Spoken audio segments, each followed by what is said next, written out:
தமிழகத்தில் சாதிய ஆணவ கொலைகள் தொடர்வதற்கு மாநில அரசின் மெத்தன போக்கே காரணம் என்று விடுதலை சிறுத்தைகள் கட்சியின் தலைவர் தொல் திருமாவளவன் குற்றம் சாட்டியிருக்கிறார்.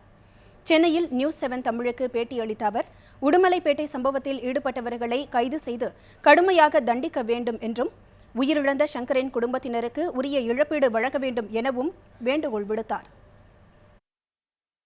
சில சாதியவாத சக்திகளும் அரசியல்வாதிகளும் அரசியல் ஆதாயம் கருதி இப்படிப்பட்ட வன்முறைகளை தூண்டும் வகையில் தொடர்ந்து பேசியும் செயல்பட்டு வருகின்றனர்.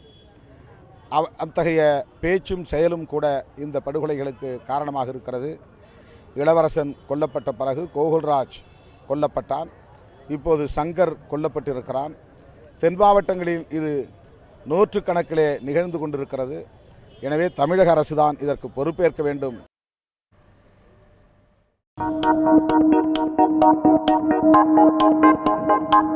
Thank you.